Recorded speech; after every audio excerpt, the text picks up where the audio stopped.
Good afternoon. My name is Barbara Fuller, and as Chair of the Board, I welcome you to this September 2nd, 2025 regular meeting of the Washtenaw County Board of Road Commissioners.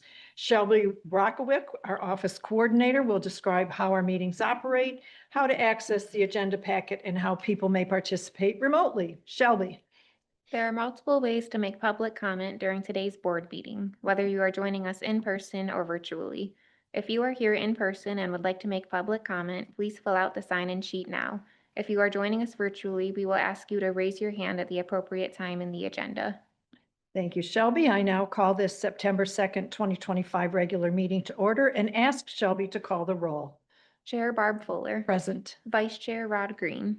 Present. Commissioner Joanne McCollum. Present. Commissioner Gloria Llamas. Present. Commissioner Jeff Smers. Present.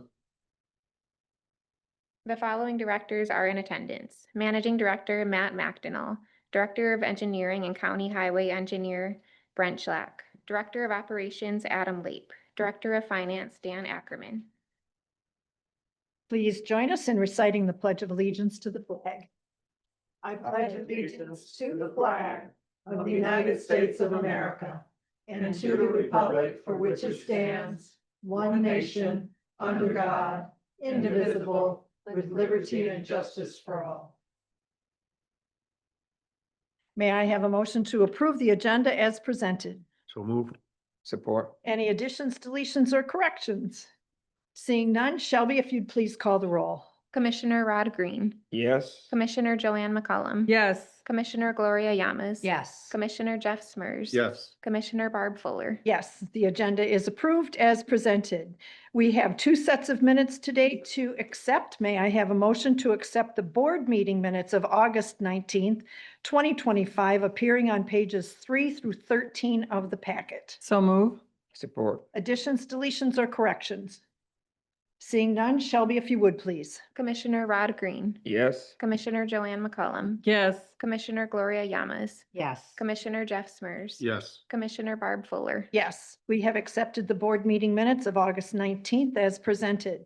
Next, may I have a motion to accept the working session minutes of August 19th, 2025, appearing on pages 14 through 17 of the packet? So moved. Support. Additions, deletions, or corrections? Seeing none, Shelby, if you would, please. Commissioner Rod Green, Yes. Commissioner Joanne McCollum. Yes. Commissioner Gloria Llamas. Yes. Commissioner Jeff Smers. Yes. Commissioner Barb Fuller. Yes, the working session minutes of August 19th are accepted as presented. Next, we would hear from our County Commission Liaison, Caroline Sanders, District 4. Tiffany, is that Caroline? No, Madam Chair, she is not here. Okay. We will move on to public comment. This is the time set aside on the agenda to receive comments from the public. This is not intended to be a period for dialogue. Each person will be allotted 3 minutes to address the board, and Shelby will explain how people may be recognized to offer comments. Since this is a hybrid meeting with both in-person and virtual attendees, we will take turns between those attending in person and virtually. For virtual attendees, we have provided some instructions on the screen on how to participate and make public comments. If you're attending this meeting virtually and would like to make public comment, please raise your hand now. If you dialed into the meeting from your phone, you can raise your hand by dialing *9. Our communications manager, Tiffany Oliphant, will unmute virtual participants with raised hands one at a time and will announce your username or last 4 digits of your phone number when it is your turn to speak. Please share your name and address before beginning your comments. At this time, we do not have public comment, but I do see Commissioner Sanders. I will unmute her. Good afternoon, Commissioner Sanders. Good to see you. Good afternoon. What should I say? Greetings to the beginning of fall. So as this is September, this is the month that the Board of Commissioners goes back into our regularly scheduled meetings times of the first and third Wednesday of the month. So we do have a meeting coming up tomorrow. As usual, all are welcome to join us in person, virtually, by email, and in whatever way is convenient for people. They can send us communications or let us know what their thoughts or concerns are. I think I think it's an interesting agenda. Um, we have some support that we're looking to approve for housing and homelessness, an additional shelter on the east side of the county. So I won't go into detail about everything else, but it's good to see you all. I hope you enjoy the beginning of the fall semester. The kiddos are back in school, and I will be quiet for the rest of this meeting. Thank you. Any questions for Commissioner Sanders? No, thank you, Caroline. Thank We you. will move to, you're welcome. Written communications appearing on pages 18 through 22 of the packet. Anything you wish to draw our attention to, commissioners? Commissioner McCollum. Go ahead. Yes, Madam Chair, on page 21 of the packet, there is a thank you communication from Commander Eugene Rush. And he really speaks highly of our presence at an event, Shop with a Cop Boulevard backpack event at the Fireman's Park in Superior Township. And also on page 22, County Road Association Self-Insurance Fund. We have a congratulations for all the hard work that the staff has done for risk control, and that's always good to see. Thank you. Commissioner Green. I'd just like to join in the appreciation for the communication from Commander Rush. He's a friend of mine. He's a great guy, and I want to thank I thank the Road Commission for being involved in the Shop with the Cop Boulevard backpack event held at Fireman's Park in my township, which is Superior Township. Thank you. All right. If there's nothing further, there was no public comment, so we will move beyond that item on the agenda. We'll move to the consent agenda. May I have a motion to approve the consent agenda? Items 1 through 6 as presented. The motions appear on pages 23 through 25, background on pages 27 through 48. So moved. Second. Any questions about any of the consent items? Seeing none, Shelby, if you'd please call the roll. Commissioner Rod Green. Yes. Commissioner Joanne McCollum. Yes. Commissioner Gloria Yamas. Yes. Commissioner Jeff Smurs. Yes. Commissioner Barb Fuller. Yes, the consent agenda is approved as presented. We have one action item for consideration. May I have a motion to approve action item number 1, authorizing the execution of a contract regarding the Maple Road Foster Bridge. The motion appears on page 26 of the packet. Madam Chair, I move that upon the recommendation of the Director of Engineering, County Highway Engineer, and the concurrence of the Managing Director, the Board authorizes the Managing Director to sign a contract with Allen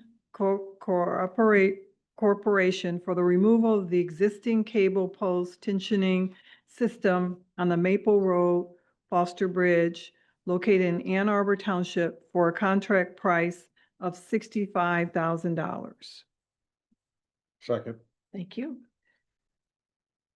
Mr. Managing Director or Director of Engineering, Mr. Schlack, who's got the ball? Thank you, Chair. Cold. Thank you, Chair Fuller. Join the parade or no, you're We good? thought it'd be appropriate with as much discussion as we've had in the past is to provide an update to the board, kind of summarizing our project update and where we're at. Sure, thanks, Matt. Brent Shellac, Director of Engineering. First, I'll just update that we have a public meeting coming up that we had scheduled for this bridge. It's on September 10th at 11 a.m. It's a virtual public meeting that will update again on our progress. And then actually, I'll pass it over here to Aaron, and he can kind of give you the update on where we're at with the bridge. And then we'll kind of update on what our next steps are once the the bridge is open. Aaron Burkholz, Assistant Director of Engineering here at the Road Commission. Yeah, and as Brent said, our most recent update that we provided working with Tiffany and the communications staff was update number 5. Therein, what we noted is that the Road Commission, working with our 2 bridge consultants, that being Great Lakes Engineering and Majeski and Masters, that we had worked towards and had secured the plans that were needed and the specifications that were needed to remove the cable post tensioning system from the bridge. Again, this was a cable system that was installed back in 2003 during the rehabilitation, the extensive rehabilitation of the bridge at that time. Prior to the rehabilitation of the bridge back in 2003, the posted weight limit had been 6 tons. Through the installation of this cable post tensioning system, as well as other structural improvements to the bridge, we were able to then raise the weight limit, the posted limit on the bridge, up to 20 tons. So we gained quite a bit from the previous posting. With us proposing and advancing the removal of the cable system, we are unfortunately going to have to reduce that weight limit down to 5 tons. Now, it's a reasonable question to ask, why, if prior to the rehabilitation it was 6 tons, and now it's not even going to be 6 tons, it's going to be 5.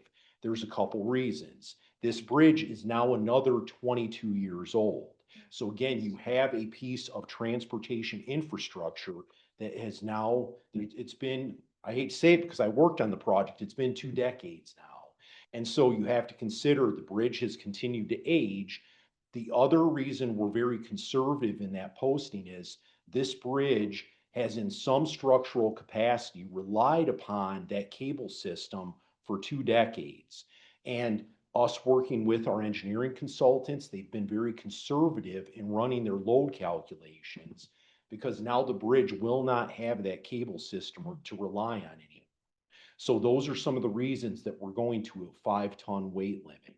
A 5-ton weight limit does not allow for much more than a passenger vehicle, a light duty pickup truck. Certainly one of the questions that's going to come up and we're going to have to look into further is, can an ambulance go across this bridge? I believe that's questionable. It would depend on the size of the ambulance. Again, I'm not an expert in that, but we've had ongoing conversations with emergency services in the area, including Scioto Township Fire Department and Ann Arbor Township Fire Department. I intend to reach out to both of those fire chiefs and discuss this further with them so we have a better understanding of what pieces of equipment that they would deploy would be able to cross at 5 tons. I don't believe it's going to be many pieces of equipment. Most of their vehicles are quite large, certainly not an engine. And like I say, an ambulance I think would be questionable. So By engine, you mean a fire truck? fire truck, Oh. engine, yeah. Okay. So we again have been in discussion throughout this time since the closure of the bridge in early June. Not only have we been engaging these 2 engineering consultants, but also Anlon, the contractor who worked on the bridge in 2003. They've provided us with a price, the $65,000 that was noted in the board resolution. Also, they've indicated that it's approximately 2 to 3 weeks to receive the equipment that's needed to take the cable post tensioning from the bridge. But once they receive that equipment, then they're in fairly short order. They're going to mobilize to the site and start the work. I believe I've mentioned previously that they are fortunately working right next door right now in Jackson County. Again, that's a happy coincidence. And so their crew doesn't have very far to come to be able to work on this project for us. Ultimately, what we will be able to achieve is the reopening of the bridge. And that's been the goal during this time period, is getting the bridge reopened. I've fielded many, many calls and emails, understandably, from residents that are north of the bridge that are quite frustrated with the closure and having to take the detour. Recently, that's only been exacerbated by the fact that Ann Arbor schools went back to school. And so it presents quite a challenge for those relying on the bridge. And again, our goal has been is to get the bridge reopened. The most safe and efficient means to do that was to remove the cable post tensioning system. So does a school bus qualify to go over at Oh, well, not. 5 ton? No, No. okay. I just looked it up to give you an idea. A standard cab, 1-ton Chevy truck for 2025 is about 7,200 pounds with a diesel engine. So that's just a standard pickup and pretty common one. Madam Commissioner Chair, Green? given the weight limitations that we're dealing with, is there a maximum number of vehicles that the bridge can support at any one time? The bridge, by its nature, it's a one-lane bridge. Right. So, you can only have traffic coming in one direction or the other. I suppose if two vehicles were coming across in one direction, potentially the two vehicles added together could Mhm. exceed that 5-ton weight limit, depending on the size of the vehicles. Mhm. Generally, what you see people do is go across one at a time. They take their turn going across. But that's certainly a fair question. The difficult thing would be is communicating that effectively to those that are going to cross the bridge, essentially making sure they understand that they should cross one at a time. Was that a hand? No, It was adjusting sorry. your glasses. That's fine. I will add to that, Brent Schlack, Director of Engineering. Tiffany, I'm gonna plug in if you don't mind. So with this, once we get closer, at a future board meeting, we will be bringing, we will look at the truck restrictions surrounding the bridge. Yep, so hold on, I probably need to extend. I'm ready.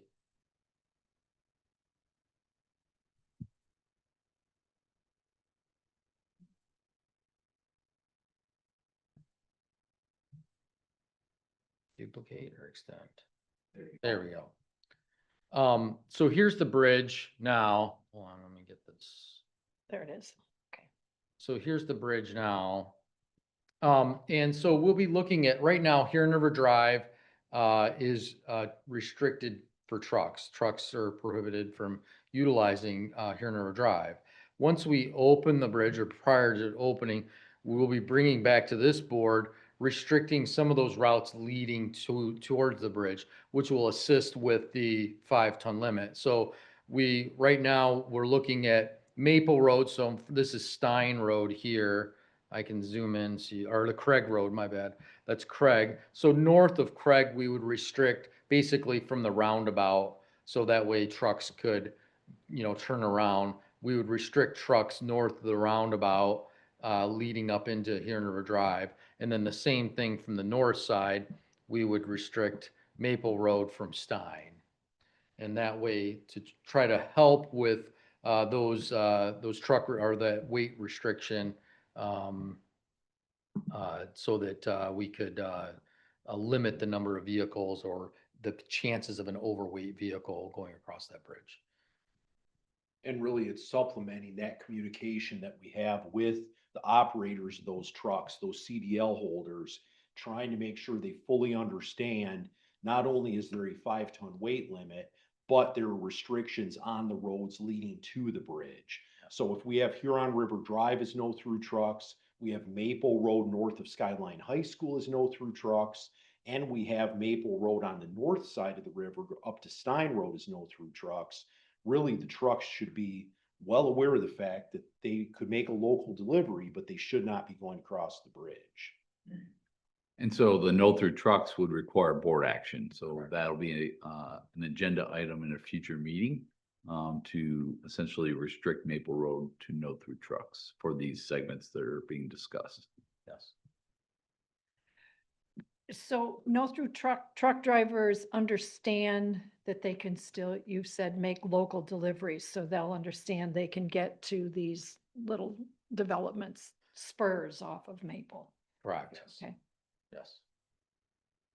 And what type of enforcement is going to be? So in our, place? our waymasters would be able to enforce that because it would be a county restriction. Okay, And then the sheriff's department, of course, they would have that authority as well to provide some enforcement of trucks along those routes that are restricted.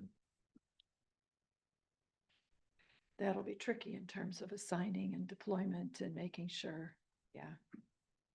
It will be tricky, but I think that it's a necessary step to help Yeah. with that load restriction. And, you know, it may be an inconvenience to some of those, you know, trucking or the trucking within that area if they do get pulled over. But I think it's Beats going in the river, it does. I would hope. And it is, it's a challenge. Anytime you have a weight restricted structure, one of the challenges is enforcement. Because we shouldn't lose sight of the fact that we have a bridge just upstream from this one on East Delhi Road, the Orange Bridge, that carries a 20-ton weight restriction. And certainly the questions there are asked as well, well, how do you enforce the 20 tons?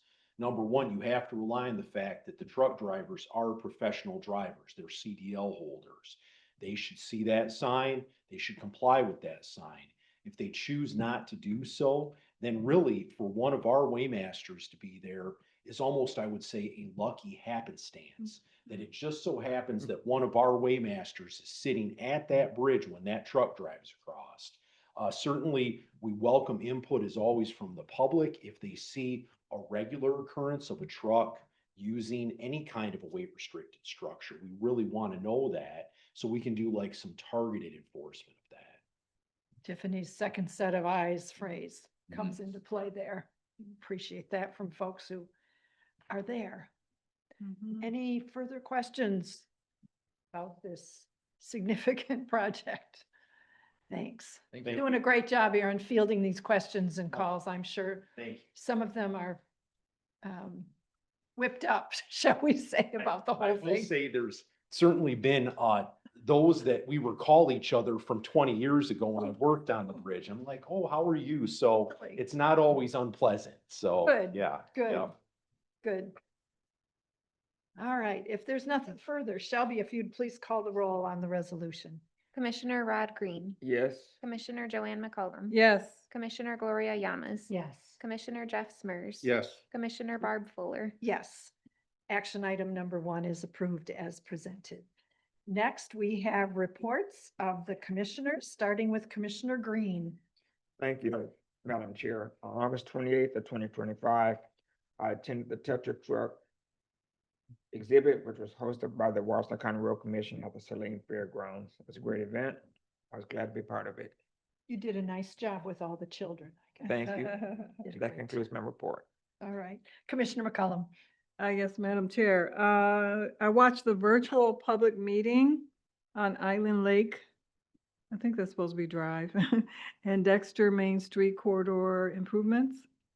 And I completed and turned in my evaluation on the managing director, Matt McDonough, and turned it in. That's my report. Thank you. Commissioner Yamas. On 8/20, I had chat and there were no attendees. On 8/26, I viewed the Dexter public meeting on the project of Island Lake Road and Dexter Main Corridor, which was well attended and there were a lot of questions. On August 28th, I also attended the Touch a Truck at the Saline Fairgrounds with Commissioner Barb Fuller, Commissioner Rod, and Matt, and Adam. And it was a nice event. It A was nice. lot of children. Yeah. I really enjoyed that. And on August 28th later, I viewed the news from an interview with project manager Nick Robinson.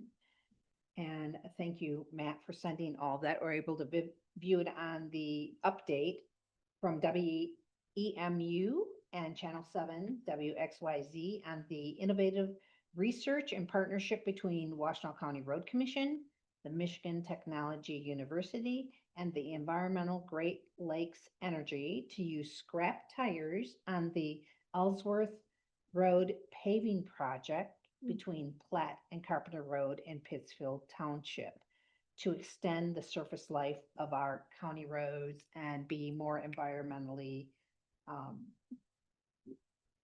resourceful. It was a great interview. Thank you to Tiffany and to Matt for bringing that to our attention. I also want to thank Matt for bringing to the attention that September is Suicide Prevention Month. People can call 911 and we also have counseling for our employees available. Thank you. Commissioner Smurs. August 27th, I was commissioner on chat. We did not have any participants.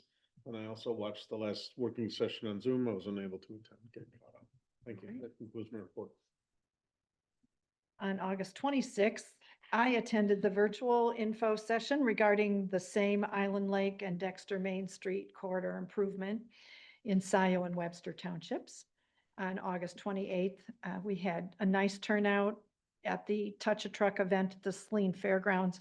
Special thanks to Commissioners Roderick Green and Gloria Yamas, Managing Director Matt McDonnell, Director of Operations Adam Late, Communications Manager Tiffany Oliphant, Brad Humphrey of District 1 Heavy Truck Driver, and Patrick Latvala, District 1 Heavy Truck Drivers, for bringing a truck. So we had a truck there to touch. We'll move on to staff reports and updates. They appear on pages 49 through 61 of the packet. Matt? Thank you, Chair Fuller. Any questions on the reports provided in the packet? I've Okay. had one question. All right. Let me find it. It's buried here. It was a category I didn't recognize on the page 54, ticket types this month. What is a how-to assistance request? Oh, that could be as simple as, how do I do a screenshot? Or how do I go about changing this setting? So, Okay, yep. okay. Yep. All So right. that's our, IT is very helpful and help desk in many ways. They have the patience of a saint. Are very resourceful and responding times are great. Yep. If you have anything on your mind or want to know how to do something, Just want to say hello. Give Chris and Josh do a great job of that. So, I will also let you know that we're returning to normal hours, 7 a.m. to 3:30, starting Thursday. So summer hours, our last day is this Wednesday. So we'll be back Monday through Friday, 7 to 3:30, beginning this Thursday. And the reason it's on a Thursday is, Pay period begins on Thursday. right, So a bit different than most, but it works well for us. good. Commissioner Yamas, did you have a question? Yeah, Page Matt? number? page number 54 and 55. Okay, It's the HR report. Sure. And we spoke a little bit about it previously. The Human Resources Report, I believe, begins on 53. I have questions about the applicant demographics. And I had asked previously, is that a yearly or is that a monthly that this demographic applicants come from? Like, So I believe it's a quarterly. Basically, these are quarterly reports. So during that period of time, from the last time these quarterly report from HR, then that's the amount of applicants we've had. so So then these it are- comes from our website essentially that does the applicants. Okay, so I was curious, these are new applicants, or I know that it comes quarterly, Sure. but in this quarter, we've had this many people apply, like, it looks like. I don't know if these are numbers or percentages, like 50. Numbers. They're numbers. Or numbers. Yep. so when it says August, it's not clear what the time period is that it covers. Right. Is it from January 1 to August, or is it just since the last time we had? Yeah, a- we can label the helpful. time period. That's been a comment in the window in- past. We can label that time period, and then it is the number of applicants. Okay, so the only number that's missing is out of the blue. Like there's 1, 5, 15, It's in there. Purple one is the other one. 4. The purple one The is 4. Yep, Yeah. And then the white or the blue is 76. 76. Yes, Okay. yep, it's a dark text there Mhm. on the blue background. It's tough to read. Okay. And just, it would be helpful if we knew, was anybody hired? This is the application process. Were any people hired in that period? Yeah, we generally put that on the recruiting report overview, like start dates and whatnot. So you'll see those. No one started during this period under page 54 of the recruiting report. Right now, it just lists the open positions. Right. So I did notice that's just there, but And usually we'll report if someone started and or if someone left. okay, So thank that, you. yep. Is there a more helpful way? If you have suggestions that would work better for you, maybe get with Matt to see, is there a time window you want stated? Is there bigger numbers not on a dark I didn't color? quite understand the, Probably yeah, could be the, changed. the time period and if people were hired in that time period or everybody who applied were denied or didn't make it or whatever the issue is. I mean, I don't need to know the issue. It's like, did we hire anybody? Right. How successful was that period? It seems like a lot of people applied in this quarter and looks like nobody was hired. Besides that, advertising the assistant director, somebody resigned. And we're advertising for heavy truck laborer and assistant finance director. Those are all on our website right now. Okay. Thank you. So are you interested in this person?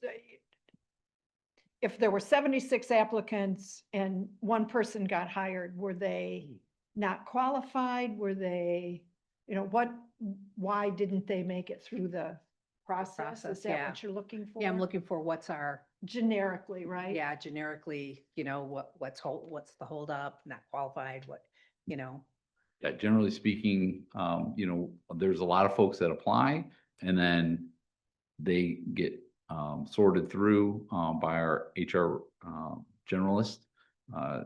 We'll set up interviews and then the interview process, if they're successful in the first step, then they have to take a drive test if it's a driver. And then obviously medical cards, all the background and whatnot. So there's numerous steps throughout the process. They may apply and really aren't that qualified or don't have relevant experience, so they never make it to an interview. So there's a variety of reasons why one may not be considered for hire. And probably not numbers attached to a reason, but just yeah. generally so. They Yeah, didn't pass the 72 medical, applied they and didn't- nobody yeah. made it. I don't need to know that, but. Yeah, there's a lot of that goes into these numbers, but obviously, if there's desire for further information, can certainly look at providing. Okay. Obviously, a lot of it's human resources is you got to be careful on what you share, but Right. the information that we can share, we certainly can look at how to do that. And you mentioned one thing, the HR generalist. Is there two different people besides Nicole? Is there somebody else that is? Alicia held. Yep. Okay. And A isn't lot the of our recruiting recruiting. A third part, isn't it somewhere? No, No. we do. She uses different background checks. So she may not perform the background, but uses web-based tools Hmm. so that we can certainly provide a little bit more information on this report. A little more context, would that be helpful? That would be helpful. yeah. Okay. Thank you. Commissioner Green. Thank you. I think it's great that we have a demographic pie chart for applicants. Right. Is it possible to do a similar one for actual hires? Certainly, I mean, we can give you a demographics of the entire organization. Happy to. We did a little bit of that with our reviewing, I'm sorry, it escapes me, our 12 questions. So it does break things down in demographics. So we do have that information, but happy to share current employee demographics if you'd like. Okay.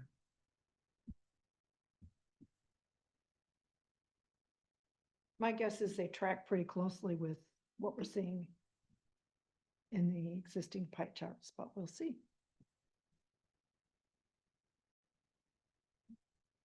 Anything else for Matt at this point?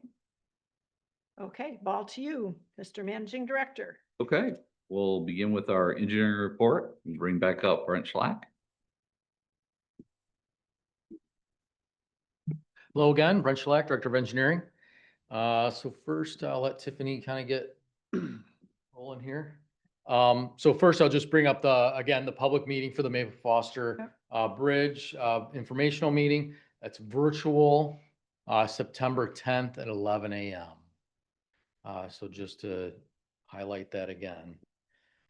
Then getting our construction projects, Bemis Road, our reconstruction paving of Bemis Road between Stony Creek and Hitchingham.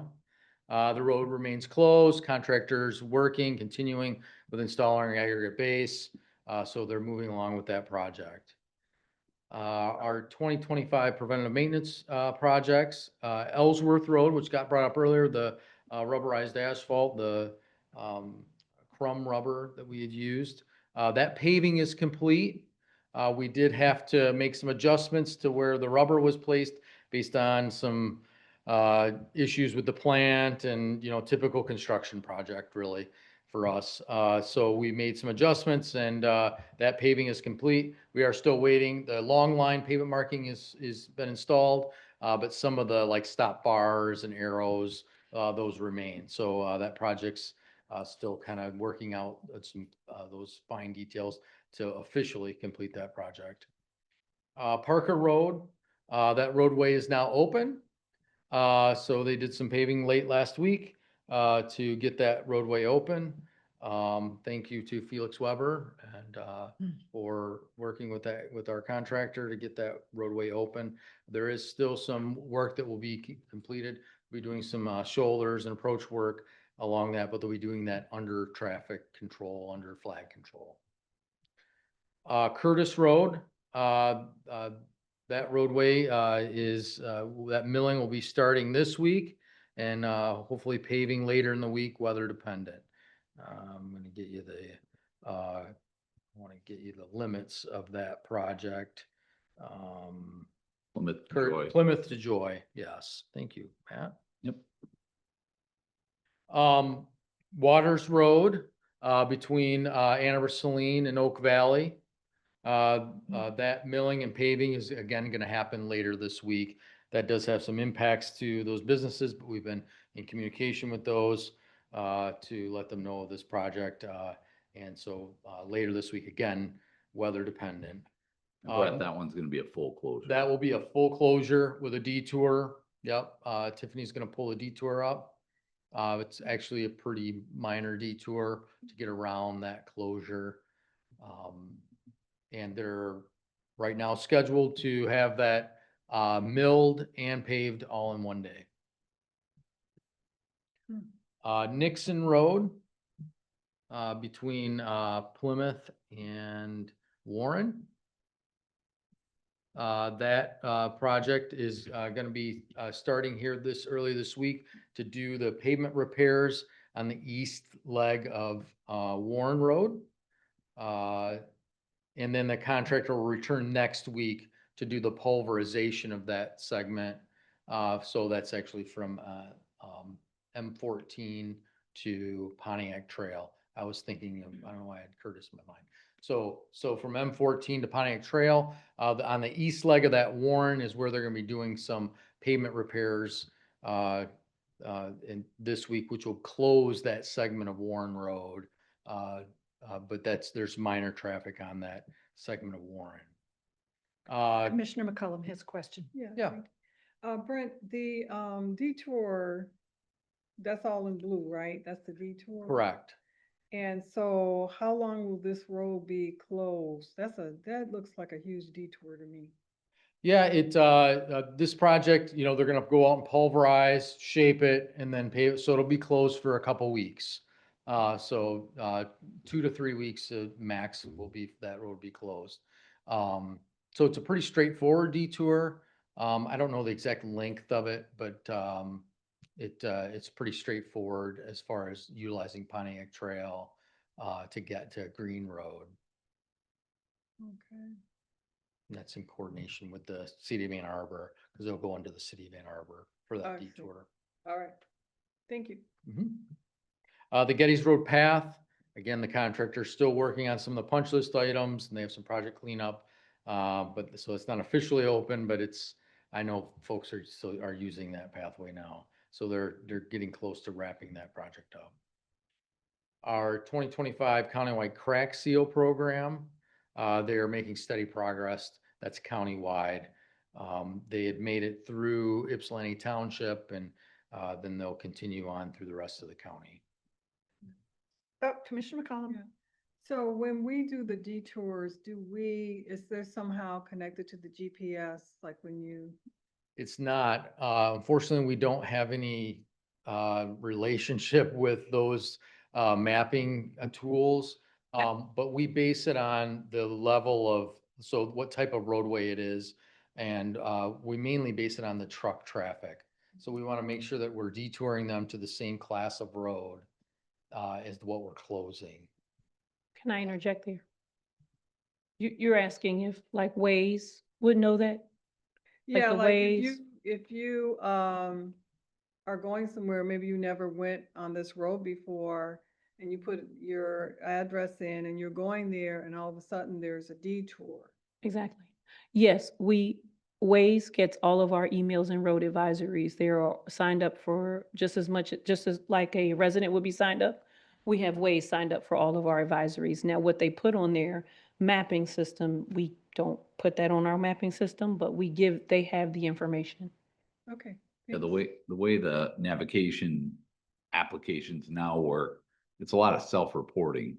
So a Google user, if they're using Google Maps or Apple or Waze, will report the roads. So as soon as we close it, typically within hours, you'll see it See updated, people right? commenting that But this is- as a proactive approach, some of them are linked to our updates, which is good. So when we email things out, but we have no way of updating that application. That's really up to them or their users. Okay. Yep. Yeah, typically it'll show the closure within their application, but as far as what our recommended detour, I don't know how they determine that within their logarithm. I know the road commission puts up very good detour signs. I know that by traveling other states. Well, that's good to hear. Yeah. Thank you. Thank you. So aside from that, we're still working on 26 projects and even into 27. So that concludes my report, unless there's any other questions. I don't see any. Great. Thank you, Brent. Thank you. Right. All right, next we have up Adam Leip for our operations report. Good afternoon, Adam Leip, Director of Operations. For update for operations here this week, or excuse me, this board meeting, last week our groups from a little bit of a mixed group between heavy equipment and District 6 crew. Combination of those groups working on 2 or 3 of the roads in Amarillo Township and Superior Township. So worked a little bit of prep work on Warren Road.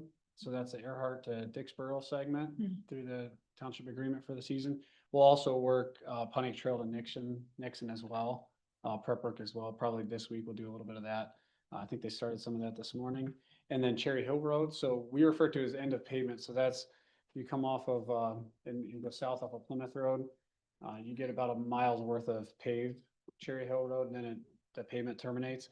That all the way back to Frains Lake Road. So moving to the east. I think they did 6 culverts, I think, just last week. So yeah, they did quite a few smaller culverts, but still nonetheless crossroad culverts to prep us for a stone hole job we have there with Superior Township this year. So keeping pretty busy, keeping the season going there a little bit. Got the last couple projects here, and hopefully start wrapping those up soon and spreading aggregate. District 3, District 4 did a little bit as well, but District 3 primarily and District 1 have been hauling aggregate. I've kind of noted the last meeting, but still working on that right now.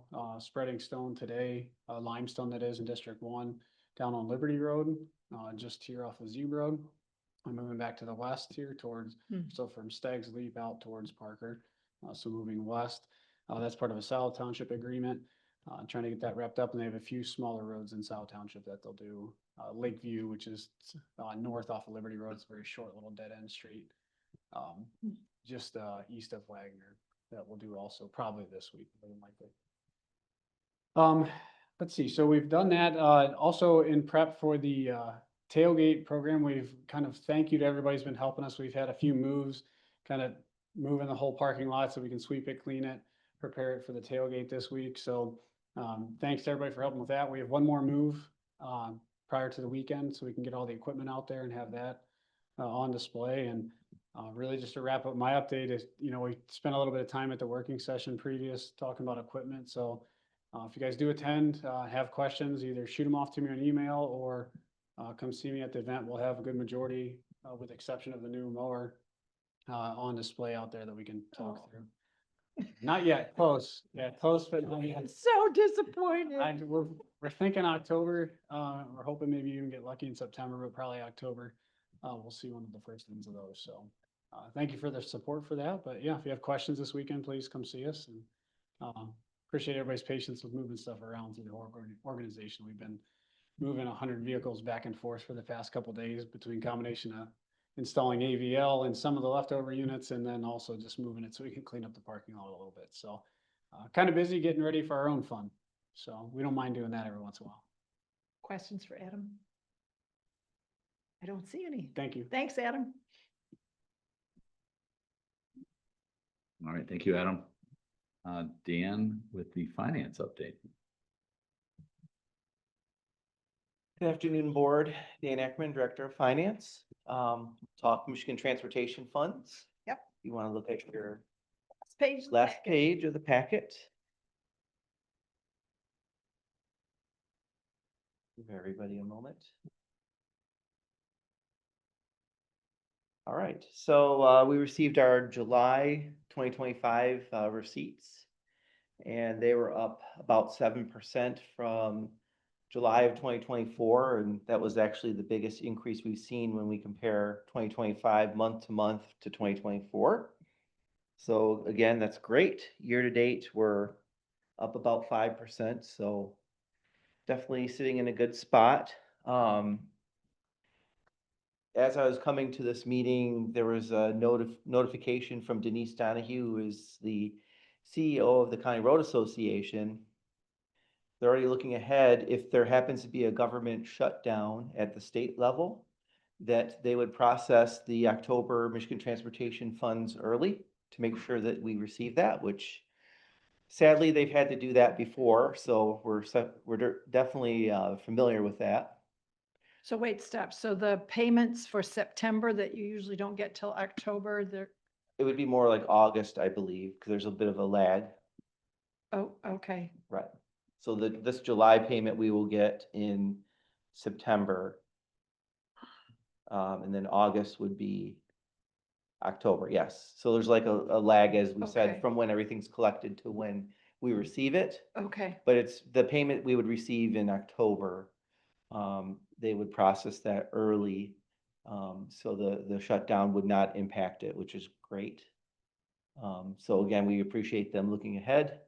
And she did say if the shutdown were to last, say, an entire month, then the November receipts, we're not sure about those.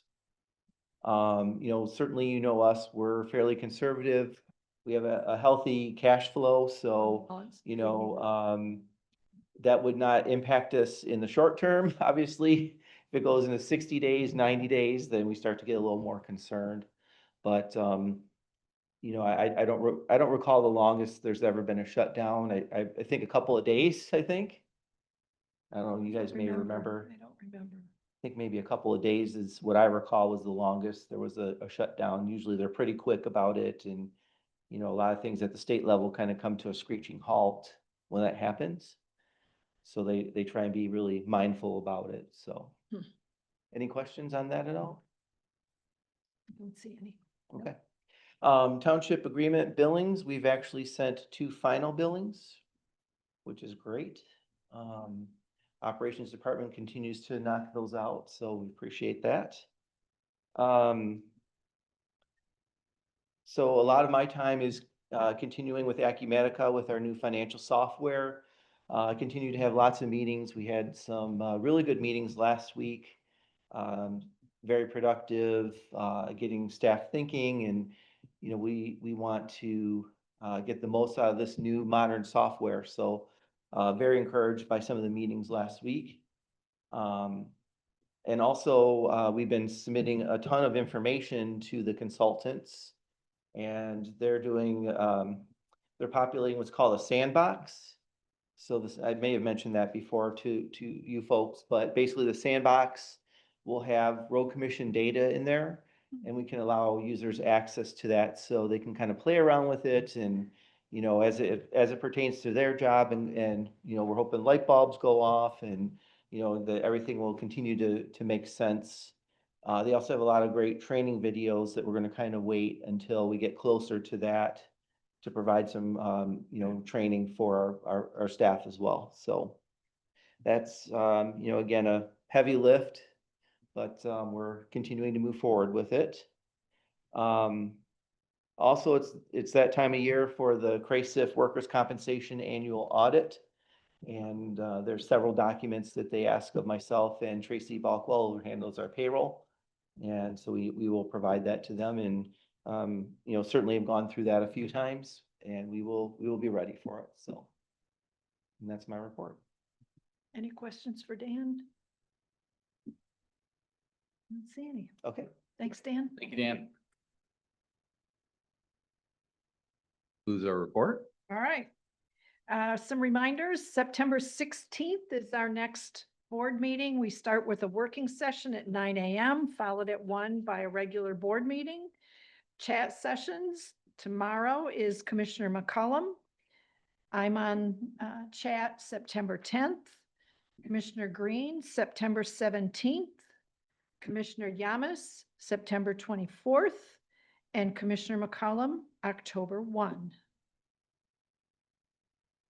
There's no further business to come before the board. I'd entertain a motion to adjourn. So moved. Support. If you'd please call the roll, Shelby. Commissioner Rod Green, Yes. Commissioner Joanne McCollum, Yes. Commissioner Gloria Yamas. Yes. Commissioner Jeff Smurs. Yes. Commissioner Barb Fuller. Yes, we are adjourned.